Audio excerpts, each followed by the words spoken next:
আমাদের সঙ্গে যোগ দিচ্ছেন বাগেরহাট জেলা বিএনপির সমন্বয়ক এম এস সালাম। আপনাকে স্বাগত জানাচ্ছি। জানতে চাই যে শুনানির মাধ্যমেই তো আসন সীমানা পুনর্নির্ধারণ করা হয়েছে, তারপরেও কেন আপনারা এটির বিরোধিতা করছেন?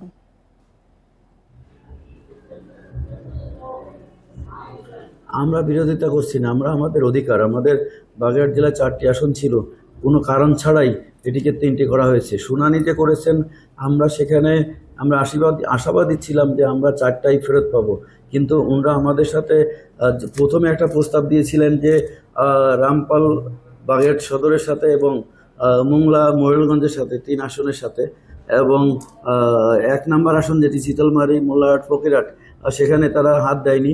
কিন্তু পরবর্তীতে আমরা শুনানির পরে আমাদের বাগেরহাট 2 আসনের সাথে মোল্লারহাট এবং শীতলমারি জুড়ে দিয়েছে।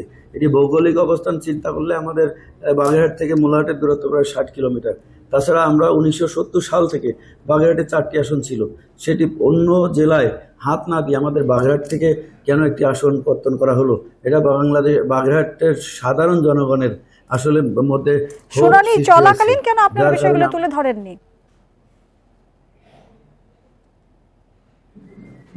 আমরা অবশ্যই তুলে ধরেছি। আমরা গত 24শে আগস্ট আমরা বাগেরহাটকে পুরা বাগেরহাটে আমরা অবরোধ ডেকেছি এবং আমরা লিখিতভাবে অভিযোগ করেছি যে আমরা এই পুনর্বিন্যাস চাই না, বাগেরহাটবাসী চায় না। কিন্তু কোনো কারণ ছাড়াই, কোনো আইন না দেখিয়ে, আমার মনে হয় কোনো আইন কানুন মানা হয়নি।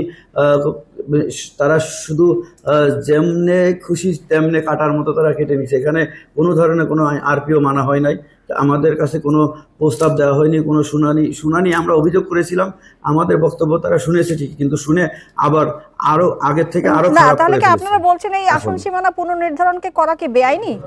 এটি অবশ্যই বেআইনি। এটা তো এইভাবে করতে পারেন না। আমাদের জনগণের মতামত নিয়েই এটা করা উচিত ছিল। আমাদের জনগণের মতামত, এলাকার কোনো ধরনের কোনো মতামত না নিয়ে ইচ্ছা মতো আগে একরকম করা হয়েছিল। গত 30শে জুলাই ওনারা একটা প্রস্তাব দেন, তখন বলছিলেন যে আমরা টেকনিক্যাল টিম এটা করেছে ভোটার সংখ্যার কথা বলে, যে এক একটি আসনে 4,20,000 ভোটার থাকতে হবে। কিন্তু এই খুলনা বিভাগে অনেক আসন আছে যেগুলোয় 2.5 লাখ 3 লাখ ভোটার আছে। তো আমাদের সেসব জেলায় না গিয়ে আমি যেটা জানতে চাইছি আপনার কাছে এম এস সালাম, যে আপনারা তো একটি শুনানি, একটি প্রক্রিয়ার মধ্যে দিয়ে অংশগ্রহণ করেছেন, তার মাধ্যমে সেটা হয়েছে। আপনাদের কোনো চাওয়া পাওয়া থাকলে, বিরোধিতা থাকলে সেটি আপনারা আইনের মাধ্যমে তো যেতে পারতেন, সেটি না গিয়ে আপনারা হরতালে ডাক দিচ্ছেন কেন? আমরা অবশ্যই আইনের মাধ্যমে যাব। আমরা হরতাল ডাকছি, এটা আমাদের দলীয় কোনো হরতাল না। আমাদের বাগেরহাটের সর্বদলীয় সম্মিলিত একটি কমিটি আছে এবং আমাদের এলাকার সাধারণ জনগণের দাবি, আমাদের এই 4টি আসন যে ছিল এটা আমাদের অধিকার আদায়ের জন্য আমরা আন্দোলন করছি। পাশাপাশি আমরা অবশ্যই আইনের মাধ্যমে যাব। আমরা ইতিমধ্যে একটি আইনি কমিটি করেছি। না, আইনের মাধ্যমে আপনারা যদি সেটি না গিয়ে যদি হরতাল করেন তাহলে তো সেটা আইন লঙ্ঘনই হলো।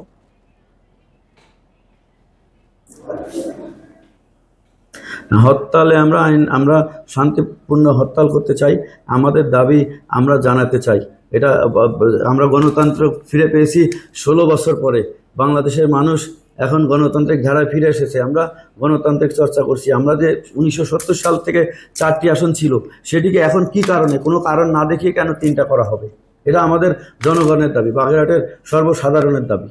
না, নিশ্চয়ই সেই দাবির কথা আপনারা জানাতে পারেন, কিন্তু আমরা আজকে যে পরিস্থিতি দেখেছি, যে মহাসড়ক অবরোধ করে একেবারে অবস্থা খারাপ করে ফেলা হয়েছে, মানুষের ভোগান্তি হয়, এমন কর্মসূচি না দিয়ে আপনারা তো সমস্যার সমাধান করতে পারতেন। অর্থাৎ যে প্রসঙ্গটা বারবারই বলেছে, আইনের মাধ্যমে এই ধরনের রাস্তা বন্ধ না করে।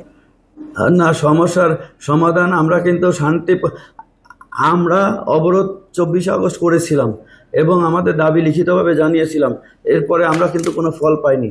তারা শুনানির পরে তখন যেভাবে প্রস্তাবটি এসেছিল 30শে জুলাই, এর শুনানির পরে এখন যেভাবে করেছেন, আর এই যে নতুনভাবে আরেকটা প্রক্রিয়া যে ওনারা করে দিলেন, আসন কেটে, মানে 2 আসনের সাথে 1 আসনের 2টা উপজেলা এবং 3 আসনের সাথে আবার 1 আসনের 1টি উপজেলা এবং 4 আসন যেটা ছিল সেটার সাথে আবার বাগেরহাট 2 আসনের 1টি উপজেলা, এটা সম্পূর্ণ মানে অনৈতিকভাবে করছেন। এটা আচ্ছা, এখন যদি তারা যদি আপনাদের এই প্রতিবাদ পরে যদি আর কোনো রকম ব্যবস্থা না নেন, সেক্ষেত্রে আপনারা কি করবেন?